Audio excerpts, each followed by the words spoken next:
شاہ صاحب اس سلسلے میں دیکھیے میں اکثر بیشتر دین کو ضرور کوٹ کر لیتا ہوں درمیان میں.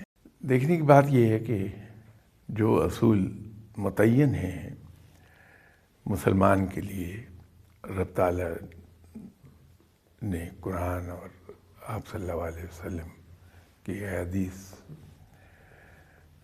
قرآن بھی یہی درس دیتا ہے، حدیث بھی یہی درس دیتی ہے، سنت بھی یہی درس دیتی ہے، سیرت بھی یہی درس دیتی ہے. ہم دوسرے کو معاف کر دیں. آپ اکثر فقیروں کا ذکر کرتے ہیں، ان لوگوں کو دیکھیے کہ یہ اتنے خوش کیوں نظر آتے ہیں. میں نے نہیں دیکھا کہ کسی درویش کے پاس کھانے کا وافر سامان ہو، پہننے کا ہو، کوئی محل نما گھر میں رہتا ہو، لیکن اس کے باوجود وہ بے تحاشا خوش ہوتے ہیں. اس کے پیچھے ایک دو تین پرنسپل کام کر رہے ہوتے ہیں.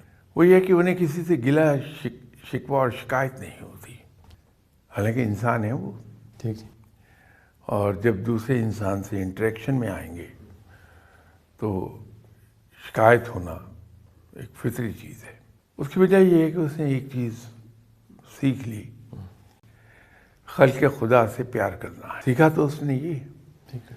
لیکن اس سیکھنے کے نتیجے میں اس کے اندر ایک خوبی پیدا ہوئی کہ اس نے ہر شخص کو جیسا وہ ہے ویسا قبول کرنا شروع کیا.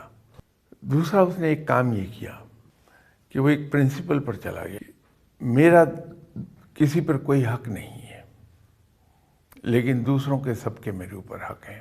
کہ اس نے دوسروں سے توقعات وابستہ نہیں کی، لیکن اس تگدو میں لگا رہا کہ دوسروں کو جو مجھ سے توقعات ہیں میں ان پر کسی نہ کسی طرح پورا اتروں.